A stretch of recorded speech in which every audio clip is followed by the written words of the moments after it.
Hi viewers, welcome to my channel. একটা গুরুত্বপূর্ণ update নিয়ে তোমাদের সামনে হাজির হলাম। তার আগে বলবো, যারা নতুন আছে তারা অবশ্যই চ্যানেলটাকে সাবস্ক্রাইব করে বেল আইকনটা প্রেস করে দেবে। চলো জানি কী রয়েছে সেই সমস্ত তথ্য। ওয়েস্ট বেঙ্গল এসএসসির নিয়োগ দুর্নীতি মামলা প্রায় 6 মাস থেকে আমরা দেখে আসছি হাইকোর্ট থেকে সুপ্রিম কোর্ট অধীনে রয়েছেন।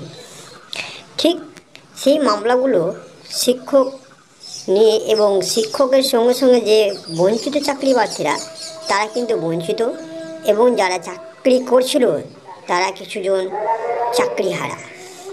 এই পর্যায়েও চলা সত্ত্বেও ভোট গণনায় শিক্ষক নিয়োগে কমিশন ভোট গণনার কাজে কাউন্টিং এজেন্ট হিসেবে কোনো শিক্ষককে নিয়োগ করা যাবে না বলে ঘোষণা করেছে। এমন নির্দেশিকা জারি করল নির্বাচন কমিশন বৃহস্পতিবার।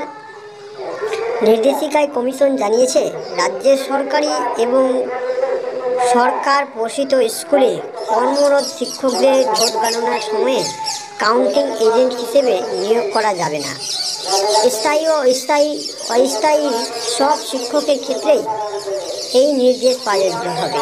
অর্থাৎ আদালতে শিক্ষকের চাকরি বাতিলের রায়ের পর সতর্ক করেছে কমিশন। বুঝতে পারছেন কি তথ্য একের পর এক উঠে আসছে। এত দুর্নীতি হয়েছে এবং সেই দুর্নীতির উপরে যে চাকরি যাচ্ছে, তারপরে কিন্তু সেই শিক্ষকদেরকে কিন্তু এবার কমিশনও বিশ্বাস করে উঠে পারছেন না। এত বড় একটা আপডেট আশা করি তোমাদের সামনে নিয়ে আসলাম সেই আপডেটটা, কারণ আজকে সেই শিক্ষককেও বিশ্বাস করা হচ্ছে না ভোট গণনার ক্ষেত্রে দিক দিয়ে।